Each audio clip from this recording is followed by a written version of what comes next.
बिस्मिल्लाहिर्रहमानिर्रहीम। अस्सलाम वालेकुम। कैसे हैं आप सब? उम्मीद करती हूँ सब ठीक ठाक होंगे, सब खैरियत से होंगे। Welcome back to my channel ज़ारिया.pk। और ये आज मैं आपके साथ एक मिनी व्लॉग शेयर करने लगी हूँ। ये बेसिकली काफ़ी पुरानी वीडियो है, इतनी भी पुरानी नहीं है, चांद रात की है। जिस दिन 29वां रोज़ा था उस दिन मिराल 40 डेज़ की हुई थी, तो फिर मामा ने हमारी इफ़्तारी करवाई थी, दावत की थी। और ये जी इफ़्तारी का मेन्यू था। इफ़्तारी में बनाए थे दही बल्ले।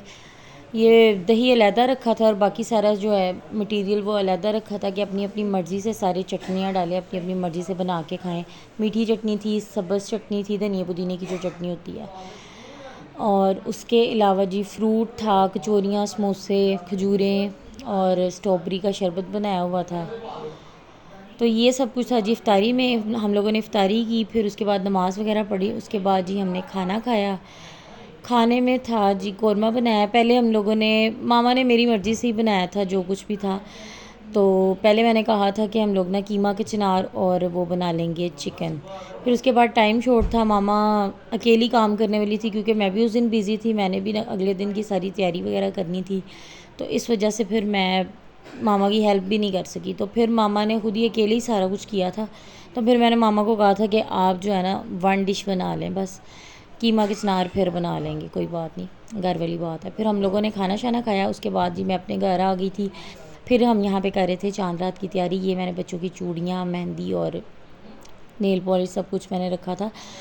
और टाइम क्योंकि अब शॉर्ट होता है, बच्चों की भी तैयारी करनी होती है, कपड़े सबके प्रेस करने होते हैं, घर के काम होते हैं, सारा कुछ करना होता है। फिर मैं इस मिनट पर मैंने सोचा था कि ये जो स्टेंसिल्स चले हैं मेहंदी के आजकल बहुत ज़्यादा इन है, तो मैंने कहा मैं भी ये ट्राई करूं। तो फिर मैं बच्चों के लिए मेहंदी के स्टेंसिल्स लेके आई थी और मैंने इसी से बच्चों को मेहंदी लगाई थी और बहुत अच्छी लगी थी। बस क्या है, इसको लगाने का तरीका होता है तो फिर बहुत नीट लगती है। और दूसरी जो सबसे अहम बात है कि अक्सर लोग इसको मेहंदी को लगाने के बाद फ़ौरन से स्टिकर को उतार लेते हैं।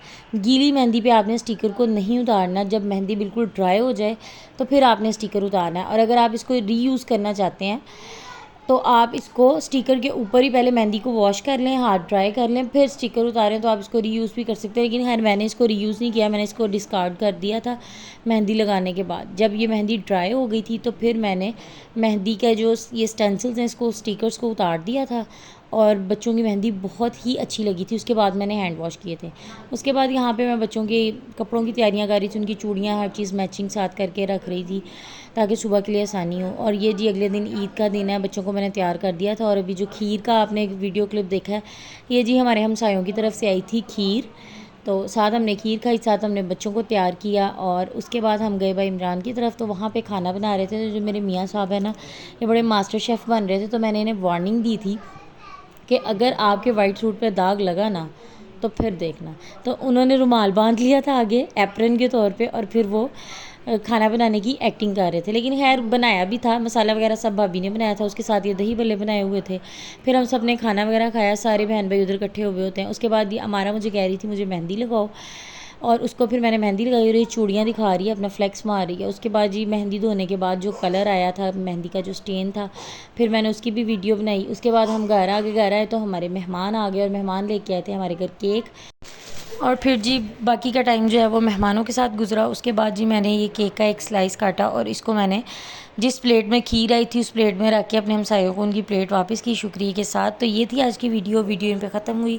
उम्मीद करती हूँ आपको वीडियो पसंद आई होगी। वीडियो पसंद आई है तो इसको लाइक करें, शेयर करें, कमेंट्स करें और मेरे चैनल को सब्सक्राइब करना ना भूलें। मुझे अपनी दुआओं में याद रखें। ओके जी, अल्लाह हाफिज़।